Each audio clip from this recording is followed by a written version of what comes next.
Assalamualaikum warahmatullahi wabarakatuh. Perkenalkan, nama saya Faisal Fitrianto, NPM 2531149, Prodi Sistem Informasi. Di sini saya sebagai moderator. Perkenalkan, nama saya Valencia Faradavira, NPM saya 253120555, Prodi saya Sistem Informasi. Di sini saya sebagai penanya dan menjawab. Perkenalkan, nama saya Muhammad Fasa dengan NPM 2531109 dari Prodi Sistem Informasi. Di sini saya berperan sebagai petanya dan penjawab. Perkenalkan, nama saya Muhammad Rizky Saputra, NPM 2531110, Prodi Sistem Informasi. Di sini saya berperan sebagai penanya dan penjawab. Pada diskusi kali ini kita akan menjelaskan dan juga memberikan sebuah pertanyaan mengenai pendidikan anti korupsi. Berikut adalah beberapa materi singkat tentang pendidikan anti korupsi. Pengertian: korupsi adalah suatu penyalahgunaan amanah, kekuasaan atau jabatan untuk keuntungan pribadi ataupun kelompok. Contohnya suap, gratifikasi, penggelapan, markup, nepotisme, dan juga penyalahgunaan anggaran. Lalu yang kedua, penyebab korupsi. Yang pertama yaitu rendahnya integritas dan moral. Yang kedua, tekanan ekonomi atau gaya hidup yang konsumtif. Yang ketiga, lemahnya pengawasan. Yang keempat, sistem birokrasi yang tertutup. Yang kelima, budaya permisif atau ya udah biasa. Atau yang terakhir yaitu tidak ada sanksi tegas. Lalu yang ketiga yaitu dampak korupsi. Dampak korupsi terdapat tiga bagian, yaitu yang pertama dari segi ekonomi. Yang pertama segi ekonomi, yaitu contohnya kerugian negara, kemiskinan dan investasinya turun. Lalu yang kedua sosial, contohnya pelayanan publik yang buruk dan juga tidak adanya keadilan. Lalu yang terakhir politik dan hukum. Contohnya hilangnya kepercayaan publik dan juga hukum tidak dihormati kembali.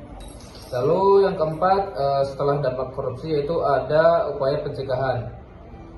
Individu yaitu jujur, hidup sederhana, menolak suap. Lalu dalam bidang pendidikan, penanaman nilai anti korupsi sejak dini.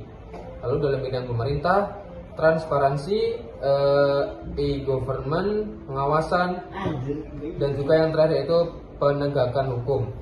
Dalam bidang penegakan hukum, contohnya sanksi tegas oleh KPK, kejaksaan, kepolisian, masyarakat.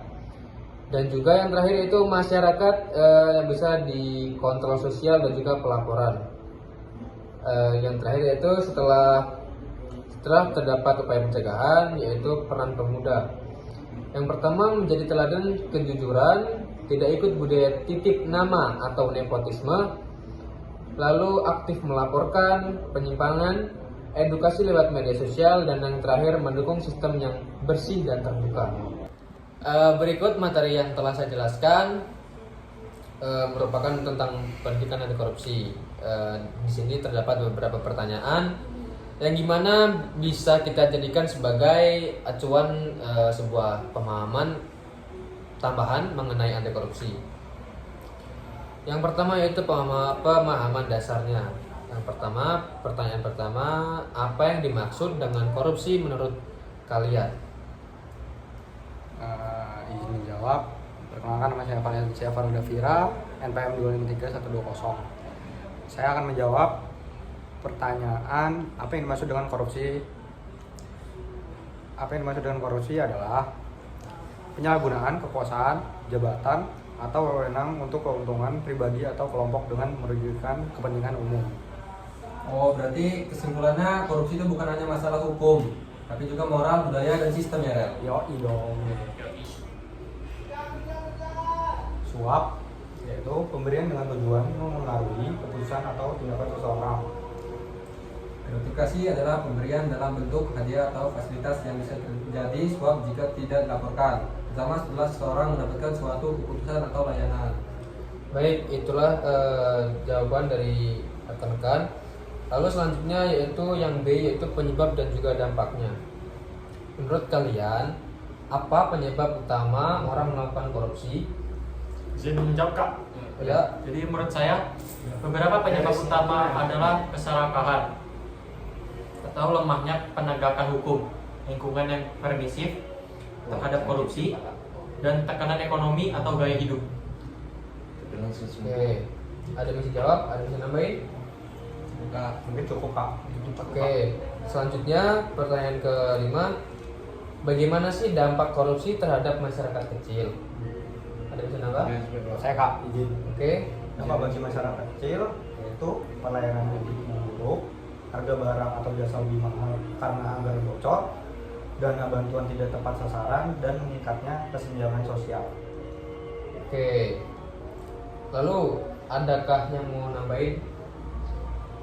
Enggak, cukup. Cukup Kak?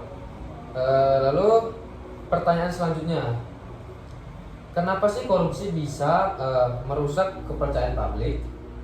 Izin menjawab.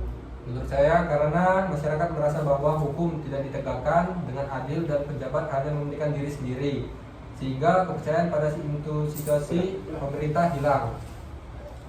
Oke. Lalu selanjutnya saja ke selanjutnya yaitu tentang pencegahan. Pertanyaannya, langkah apa yang bisa dilakukan pemerintah untuk mencegah korupsi?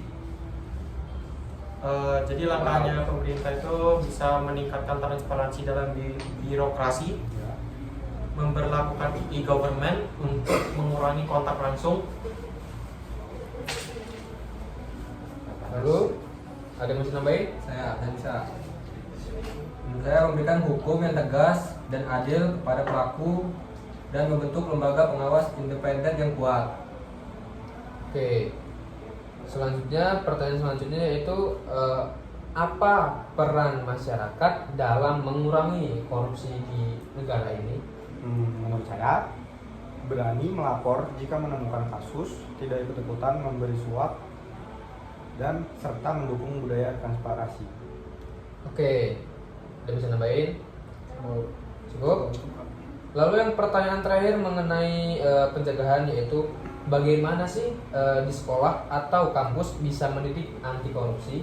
Oke, singkat dijawab. Jadi menurut saya bagaimana sekolah atau kampus bisa mendidik anti korupsi itu dari memulai pendidikan karakter dan nilai-nilai integritas, mengadakan seminar atau diskusi tentang anti korupsi, dan juga memberi contoh melalui sistem yang adil dan transparan di lingkungan pendidikan. Oke. Lalu ada yang bisa nambahin? Cukup Kak. Lalu ini terdapat pertanyaan mengenai peran pada diri sendiri. Pertanyaan pertama, apa contoh sikap anti korupsi yang bisa kalian lakukan sehari-hari? Menurut saya tidak mencontak saat ujian. Terus itu tidak menerima atau memberi uang pelicin. Tidak mengambil barang milik umum. Oke, jawaban bagus. Lalu pertanyaan selanjutnya, apakah kalian berani menolak pemberian yang tidak wajar dan kenapa? Berikan penjelasannya. Itu izin dulu Pak. Ya. Menurut saya, karena itu bisa menjadi pintu masuk korupsi kecil-kecilan jika kita menerima lama-lama terbiasa dan sulit menolak di kemudian hari. Oke, ada yang bisa nambahin? Cukup? Lalu pertanyaan terakhir mengenai peran pada diri sendiri ini yaitu bagaimana cara kalian menghadapi budaya-budaya semua orang yang juga begitu? Oke, izin menjawab Kak. Ya. Jadi bagaimana cara saya untuk menghadapi budaya-budaya semua orang juga begitu, dengan tetap berpegang pada prinsip pribadi, memberi contoh yang baik, dan menunjukkan bahwa perubahan bisa dimulai dari satu orang. Oke, ada bisa nambahin? Lalu pertanyaan sebuah 3 pertanyaan terakhir mengenai refleksi dan juga kasusnya.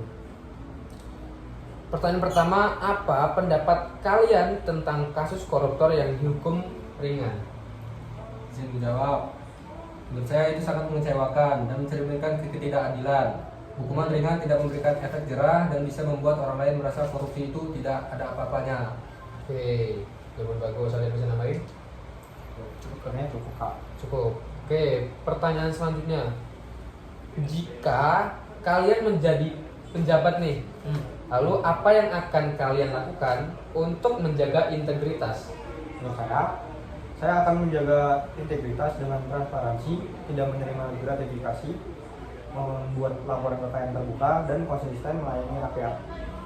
Oke, jawaban bagus, menarik. Ada yang bisa nambahin? Cukup Kak.